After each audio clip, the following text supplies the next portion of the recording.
Meu nome é Bruno e eu fui produtor do filme junto com o Felipe. Ajudei ele a produzir durante a pré-produção e as gravações. E depois eu fiz o desenho de som e a trilha sonora e hoje a gente vai falar um pouco sobre isso. Principalmente no período de pré-produção, foi o período que eu mais trabalhei, indo atrás de locação. A gente conseguiu uma locação num bar, que foi exatamente como que o Felipe queria. A gente conseguiu o carro, que por mais que não tenha aparecido tanto no filme, foi exatamente da paleta de cor que a arte queria e o modelo que a direção pedia para o personagem. E também a gente conseguiu alguns apoios e foi meio que essa corrida para a gente conseguir diminuir o custo do filme, né? Porque se fazer um filme é extremamente caro e tirar isso do bolso é quase que impossível.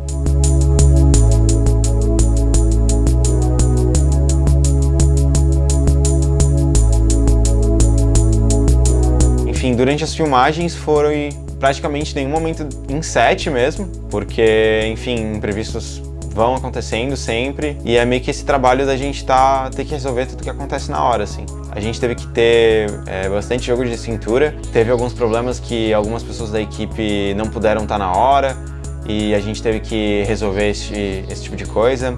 Coisa do tipo, eu ir dormir depois de 12 horas de gravação e eu receber mensagem que a pessoa não ia poder estar no próximo dia e eu ter que resolver tudo para conseguir equipamento, conseguir iluminação, maquiagem, para a gente poder gravar no outro dia, sabe? Então, durante as gravações eu era a última pessoa a dormir e a primeira pessoa a acordar porque eu tinha que resolver e fechar todo o set e fazer desprodução. E no outro dia eu tinha que preparar todo esse ambiente para todo mundo. Foi extremamente cansativo, mas foi muito recompensador e, enfim, eu espero muito ansiosamente para trabalhar no próximo filme.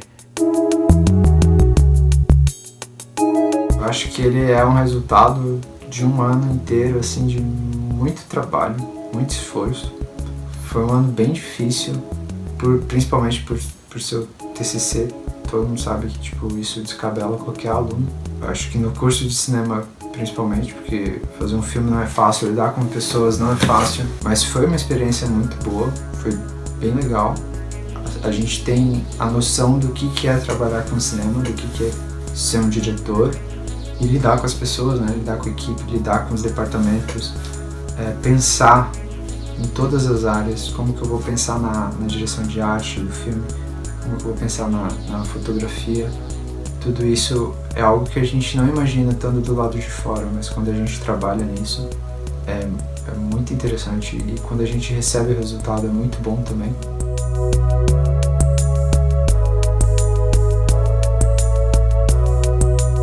Primeiramente, quando fui convidado para fazer a montagem, eu recém tinha assistido o filme e não tinha visto nada sobre o roteiro ainda.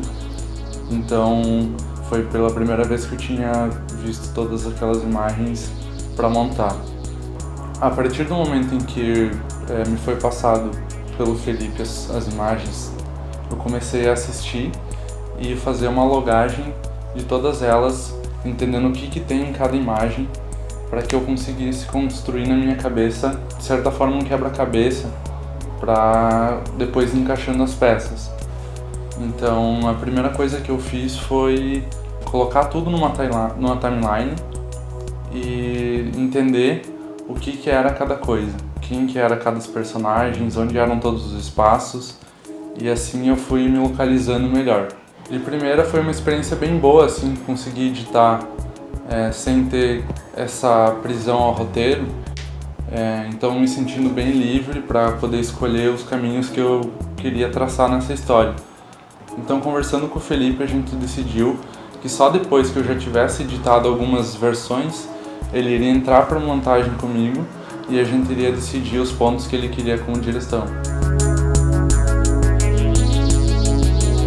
O filme ficou bem diferente do roteiro original.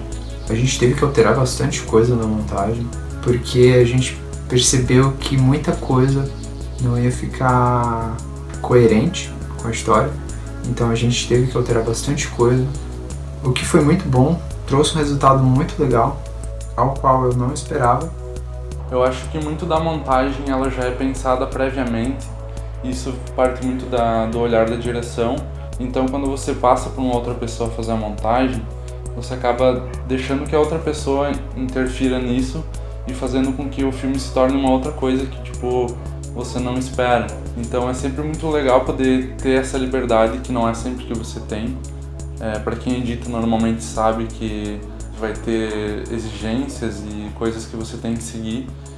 E não que isso seja uma coisa ruim, mas que isso pode afetar um pouco na sua criatividade enquanto montador.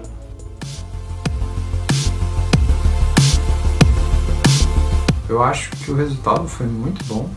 Ele não supre algumas coisas das quais eu queria inserir ou falar ou comentar sobre, mas supriu bastante as minhas expectativas em relação ao produto final, principalmente em relação ao desenho de som, a mixagem, a trilha sonora, que foi algo que influenciou bastante no clima que eu queria trazer desde o início, né? Naquele clima de tensão, e trazer todas as referências, trazer um pouco do cyberpunk, do vaporwave também, né? E a pós-produção foi a que mais mudou o filme, a que mais deixou o filme com a cara que ele tinha que estar. A primeira coisa que eu fiz quando eu recebi o primeiro corte da montagem foi começar a pensar na trilha sonora, né? Foi uma experiência bem diferente do que as que eu tinha tido antes, porque normalmente eu sempre trabalhei com uma trilha sonora com instrumentos reais, né? Instrumentos orgânicos, usar baixo, violão, guitarra. Normalmente eu fazia essas gravações e passava para o computador, para o programa de produção musical, para finalizar essa música só. Mas no caso do Status Quo é uma trilha completamente digital. Então toda a música foi feita dentro do programa, né? Eu usei o FL Studio para fazer as músicas e os instrumentos que eu utilizei foram instrumentos sintéticos, foram sintetizadores, pads, leads e, enfim, a ideia principal da trilha sonora era trazer meio que essa vibe dos anos 80, sabe? Eu fiz todas as trilhas primeiro, eu recebi o corte que tinha vindo da montagem. Eu fiz todas as minhas trilhas me baseando no tempo de cada cena e o sentimento que queria passar com cada plano e como que a cena evoluía em si para trazer emoção e tensão.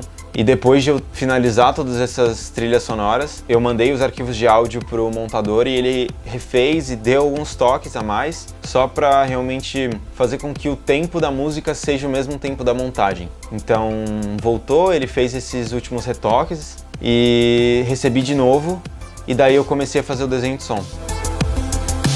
Na parte de finalização e a correção de cor, foi muito importante que a fotografia estivesse alinhada.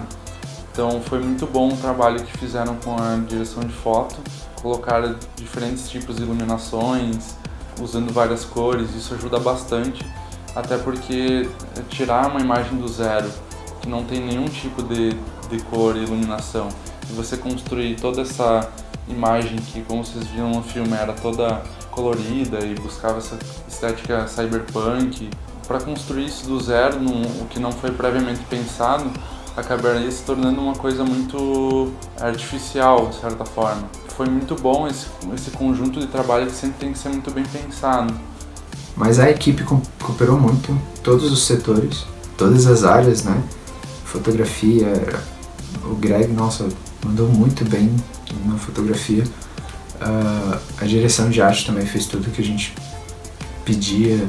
E a parte da ambientação, do som ambiente, foi a parte mais importante, assim, depois da trilha, porque assim como no visual do filme, tanto na fotografia e na iluminação, que traz cores bem vibrantes e, enfim, a arte que traz esses objetos e o figurino para trazer essa lembrança aos anos 80 e esse futurismo dos anos 80, essa projeção, também foi um trabalho de criar esse ambiente dentro do som, né?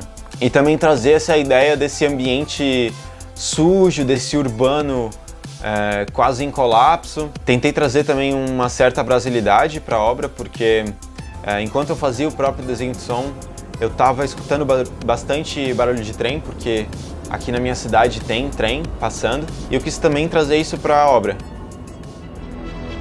Além dessa construção desse ambiente oitentista e cyberpunk, eu também utilizei o som ambiente também para contar um pouco dos personagens do filme, né? Então, assim como no roteiro, ele constrói que o personagem do Carlos, ele se acha o mocinho, ele acha que ele é o herói que vai salvar a princesa no final do filme, e depois ele quebra isso com a cena final. O som tá ali desde o começo para dizer que tem alguma coisa errada. Então, eu utilizei o tempo todo o som de sirene policial, nas cenas do Carlos, que também ajudam a criar esse ambiente, mas também alertam um pouco o espectador disso, esse sentimento meio de emergência, de perigo, e já dando essa ideia que ele possa também cometer algum crime em algum momento.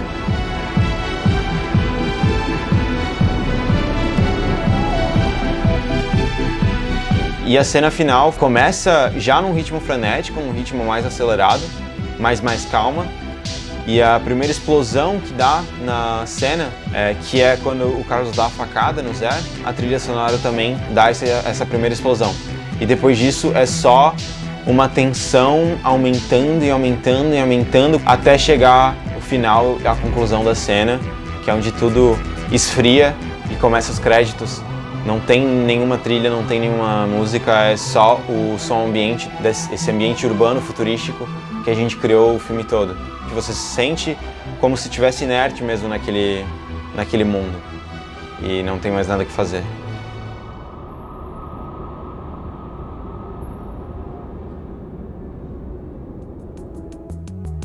Então essa foi a parte 2 do Por Trás das Câmeras do filme Status Quo. Lembrando que a parte 1, se você não assistiu, o card está aparecendo aqui em cima. Se você gostou do vídeo, dá o gostei, se inscreve no canal, compartilha esse vídeo com seus amigos. E se não, comenta aqui embaixo que tipo de conteúdo que você gosta de ver mais por aqui. E eu acho que é isso, espero você na semana que vem. Valeu!